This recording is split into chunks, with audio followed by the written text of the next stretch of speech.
दोस्तों नमस्कार। स्वागत है आपका हमारे इस यूट्यूब मंच पर। दोस्तों, उत्तर प्रदेश के मुख्यमंत्री योगी आदित्यनाथ के लिए अब चुनौतियां बढ़ने वाली है।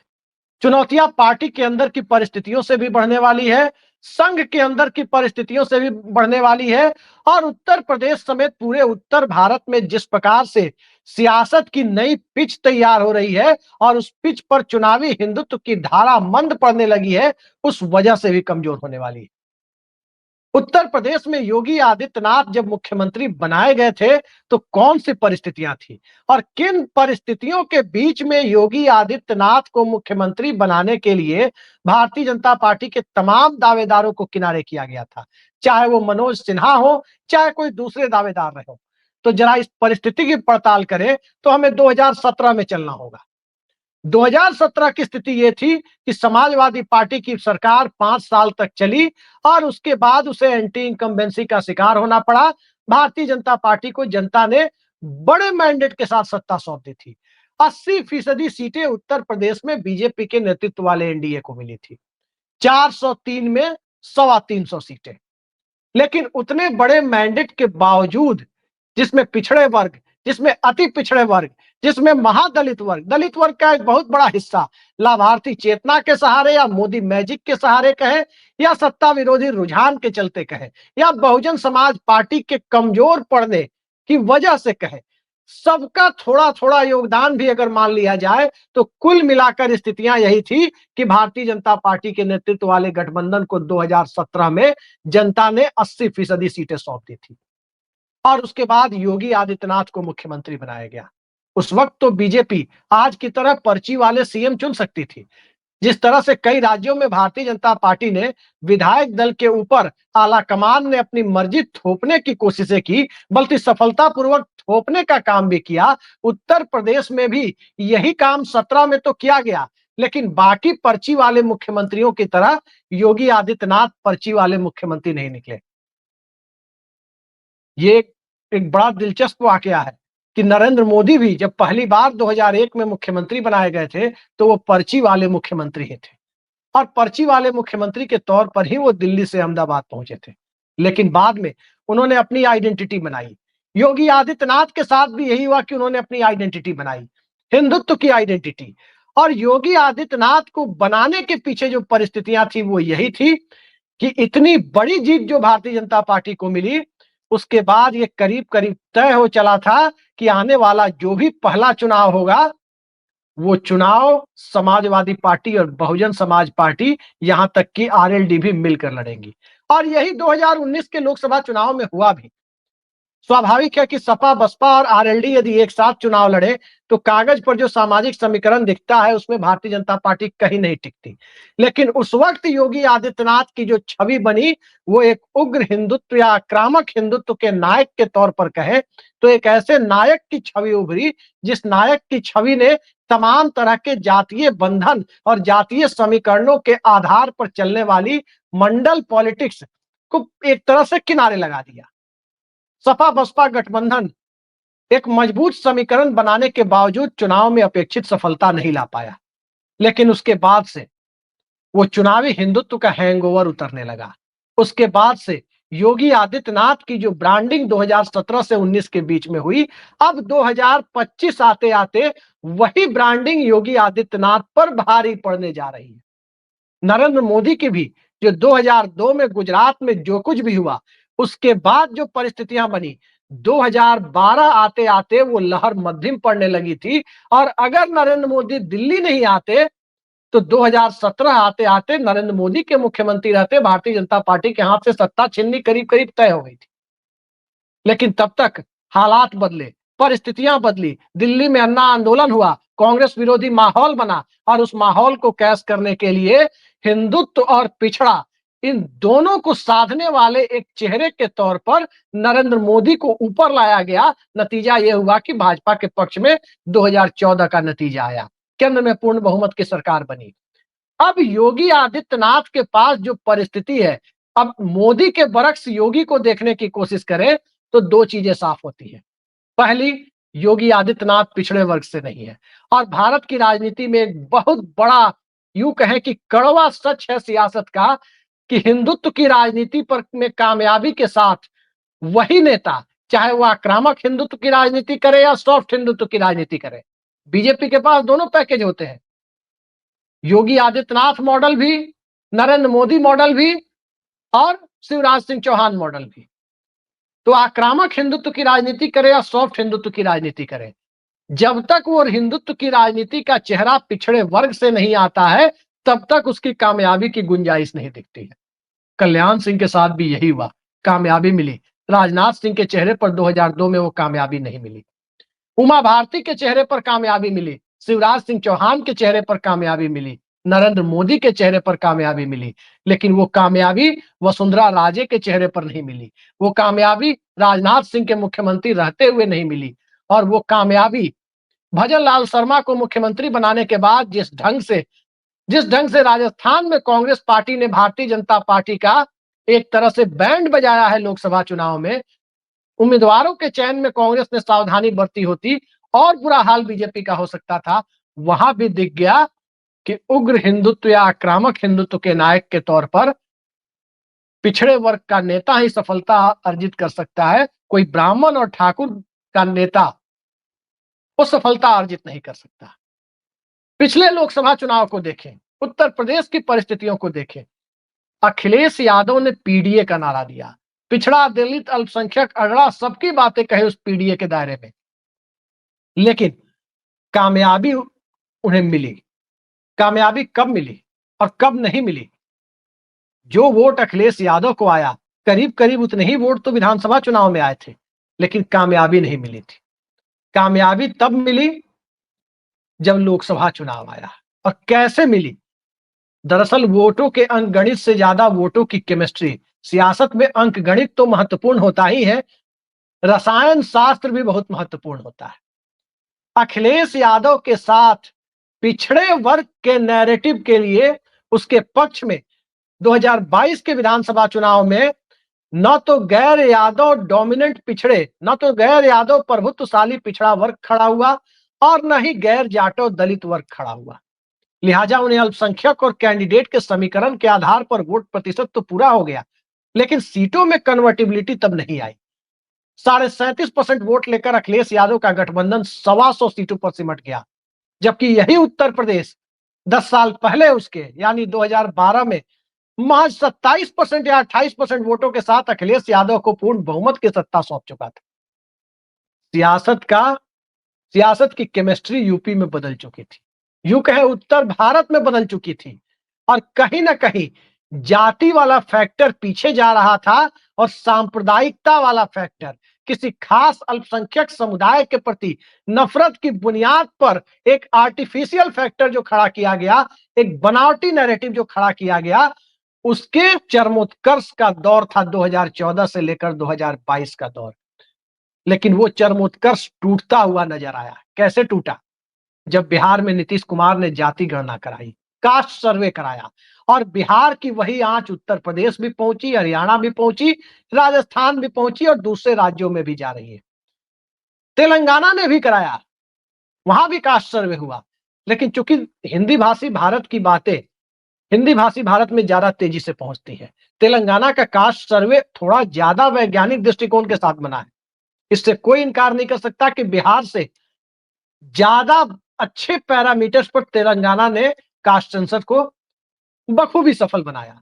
लेकिन तेलंगाना वाली बातें नहीं पहुंचती। एक तो तेलंगाना का बॉर्डर यूपी से नहीं लगता, बिहार से नहीं लगता, न ही राजस्थान हरियाणा से लगता है, और दूसरा गैर हिंदी भाषी राज्य है।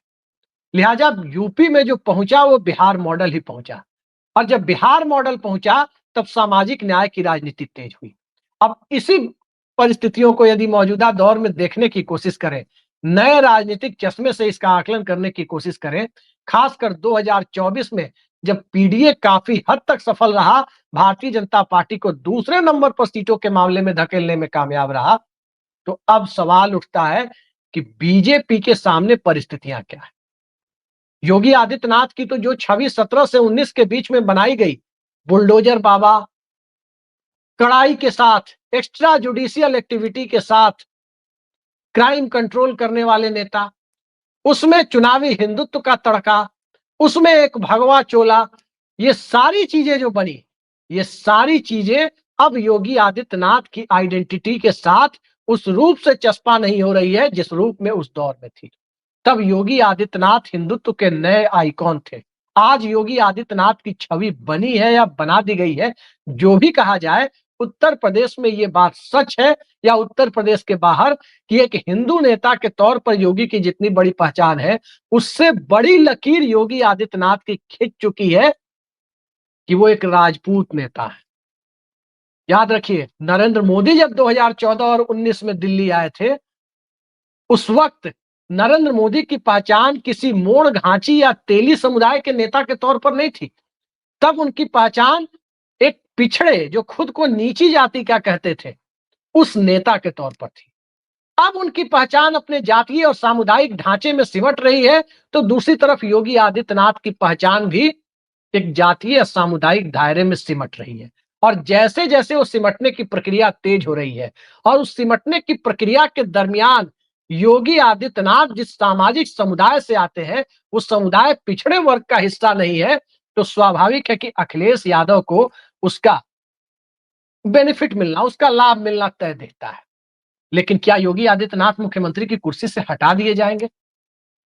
ये दरअसल एक ऐसा ग्रे एरिया है जिस पर पक्के तौर पर कुछ नहीं कहा जा सकता। इसलिए कुछ नहीं कहा जा सकता क्योंकि बिहार का चुनाव है। बिहार में संख्या में तो राजपूत समुदाय का वोट सिर्फ 3.5% है। लेकिन यदि योगी आदित्यनाथ को हटाया जाता है बिहार चुनाव के पहले, तो यह तय है कि वो 3.5% वोट भारतीय जनता पार्टी के खिलाफ जाएगा और भाजपा को 20 सीटों के लाले पड़ जाएंगे। ये बात तो करीब करीब तय है। लिहाजा बिहार चुनाव के पहले जोखिम नहीं लिया जाएगा। लेकिन उत्तर प्रदेश की जो परिस्थिति है, लोकसभा चुनाव का जो नतीजा है, उससे 2-3 बातें साफ होती हैं।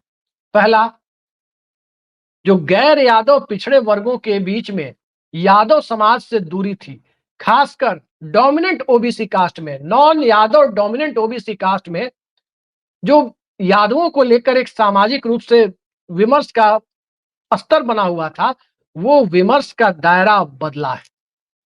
लोकसभा चुनाव ने दिखाया कि जितने प्रभुत्वशाली पिछड़े वर्ग हैं, वो समाजवादी पार्टी के साथ गोलबंद हुए। चाहे पीडीए के साथ नारे के साथ गोलबंद हुए हों, चाहे मंडल पॉलिटिक्स के तहत गोलबंद हुए हों, चाहे जातीय जनगणना और सामाजिक न्याय के साथ गोलबंद हुए हों, लेकिन हुए। दूसरा, कांग्रेस पार्टी का सांगठनिक ढांचा या वोटों का आधार उत्तर प्रदेश में चाहे जितना कमजोर हो, लेकिन राहुल गांधी की भारत जोड़ो यात्रा और मल्लिकार्जुन खड़गे को राष्ट्रीय अध्यक्ष बनाए जाने के बाद और इन सब के बीच बहुजन समाज पार्टी के कमजोर पड़ने के बाद एक बात तो साफ है कि दलित वर्ग और काफी हद तक अल्पसंख्यक वर्ग, इनके बीच में कांग्रेस पार्टी को लेकर एक सॉफ्ट कॉर्नर बना है।